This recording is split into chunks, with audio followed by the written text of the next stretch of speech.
So we have update 1.8 on Throne and Liberty, and I'm going to dive into that update. Although I will say some of the more juicy details about this update were not included in the patch notes, so stick around so you can see what all changed that they didn't reveal in the patch notes. Right off the bat, you probably noticed that this patch was scuffed, having watermarks all over the screen. You also can't use the character selection option on your escape menu. You have to actually exit the game and load back in if you want to load up as a different character. But let's dive into the patch notes and see what we should be expecting from this patch and the hot fixes that are likely to come.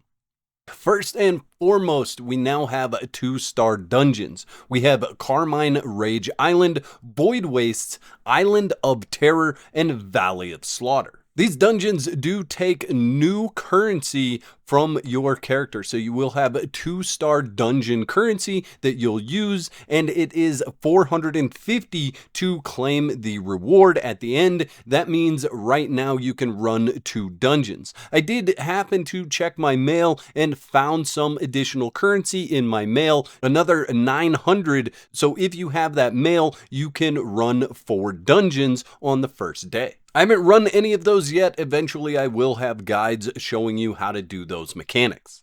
I'm going to skip over the information about being a Sage or a Sproutlet. If you're interested in that system, go read the patch notes. They are linked in the description of this video. Down to weapon and skill balance changes. Weapon balance in combat has been adjusted and several skill errors have been fixed. They added new specializations to some weapon skills and changed values applied to existing specializations. For sword and shield, the Stalwart Bastion added a new specialization cooldown reduction, decreasing Stalwart Bastion's cooldown by 15 seconds when applied, and it costs 5 specialization points. For Greatsword Blood Devotion, they added a new skill specialization, cooldown reduction, decreases Blood Devotion cooldown by 15 seconds when applied, and it costs 5 specialization points. Devoted Shield now shows skill range when the Devotion Sanctuary specialization is applied. Precision Dash updated to count as a Fury attack when the Bind specialization is applied. Vital Force added a tooltip notation for the maximum health limit. Moving on to daggers, the Vampiric Strike increased the base damage and skill heal, increased the damage for the specialization additional hit, increased the value of Vampiric Strike from the specialization boost effects. Frenzied Sword Dance added the new specialization area damage, increases damage to all enemies within a 3-meter range of the arrival point by 60% of the base damage when applied. This costs 3 specialization points. Knife Throwing increased the debuff applied that reduces incoming recovery effects. Down to the crossbow, Selfless Diffusion removed the specialization removed CC. Under Mana Exchange, they added this specialization for removing CC. This costs 7 specialization points. Explosive Trap increased base duration, improved duration bonus provided by the specialization increased duration. Multi-Shot decreases Nimble Leap cooldown by 15 seconds when used. Longbow Healing Touch now shares a cooldown with the wand skill Swift Healing. It now stacks with other players' Healing Touch skill when used on friendly targets. Purifying Touch increased the maximum effect stacks that can be removed when cleansing weakened CC effects. Devoted Shield effect changed. It now creates a 3-second shield when the target is hit at or below 30% health. It has a 60-second cooldown. Jumping into the staff, we have serial fire bombs. The specialization focus fire bombs now has an 80% chance to reduce the effect of received healing by 80% for 6 seconds. Inferno Wave adjusted the specialization Frenzied Lightning Wave to have 1 base activation and 1 additional activation for Wet and Frost. Chain Lightning fixed the specialization Chain Thunder so that it no longer activates the crossbow's Mother Nature's bowstring effect. Ice Spear fixed an issue where the frost effect was applied for a shorter duration than intended. Fixed an issue where the specialization Bind would always ignore defense and resistance to apply. Judgment Lightning, the specialization consecutive use, now has an additional 80% chance to debuff shield block chance by 30% for 4 seconds. Infernal Meteor increased damage of the specialization Hellfire range and adjusted the Falling Meteor to be more centered. Increased the specialization Healing Reduced debuff effect. Frostmaster, now when landing a basic attack, inflicts the frost effect on targets within 3 meters for 3 seconds. This effect does not stack. And then finally in the wand, Clay Salvation, the specialization Weaken Remove now removes all stacks of one type of effect instead of 1 stack. Time for Punishment, the specialization Burning Time now adds a debuff to shield block chance. Karmic Haze fixed an issue where it would ignore spread chance in some cases, adjusted to ignore shield block when spreading. Ray of Disaster. Now if a target dies during the effect, it transfers to an additional target within 10 meters. The specialization Expand Targets now provides a 10 meter of range bonus, increased from 5 meters. The specialization Move Speed Reduction now debuffs by 30%, increased from 15%. Swift Healing now shares a cooldown with the longbow skill Healing Touch. For those of you that like to queue up for random matchmaking, you can now randomly choose a co-op dungeon with up to 4 people in your party. It was limited to 2 prior to this, but now you can queue up with 4 for a random dungeon.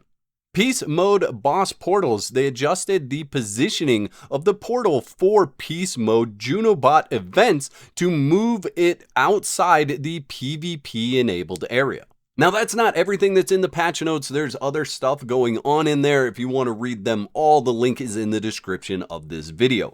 However, there are some things that have changed with this patch that are not in the patch notes. First of all, if you are playing on console, you do not currently have access to the 2-star dungeons. So for those of you playing on console, you are going to have to wait for an update in order to get access to the 2-star dungeons.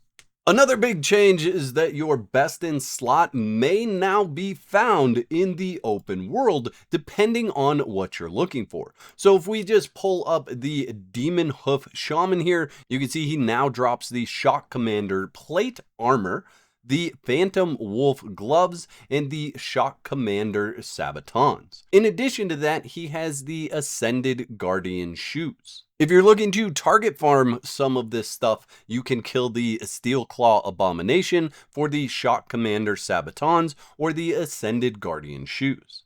The Demon Hoof Butcher, which was widely ignored, now has a chance to drop the Shock Commander plate and the Phantom Wolf gloves. Additionally, if you're running contracts for this location, you can see the Shock Commander plate armor and the Ascended Guardian shoes are now in the Abyss Blessing pouches. This dungeon specifically has some serious issues. There's now a barrier that blocks you from some of the content. So if you need the Sealed Magic Tome and you're in this area, it's likely that you're not going to be able to get to it. 2 of the tomes in this area are blocked off by that barrier. Additionally, this specific spot has the Magic Brazier down below with the Steel Claw and the Lethal Abominations, and and the grapple hooks to get back up are blocked by that barrier. This is the side where the Demon Hoof Head Shaman spawns, so if you go to the other side where it doesn't spawn,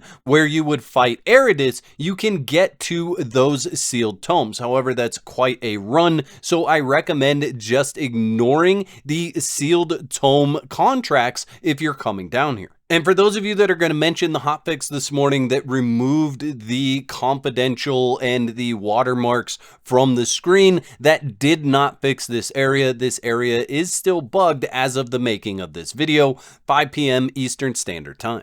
However, this area does still work for the Soulbrazer contracts. You just have to do a little bit of backtracking, go back to the moving platform and take a left if you're headed away from where the Demon Hoofed Head Shaman spawns, and you'll see a Soulbrazer down there.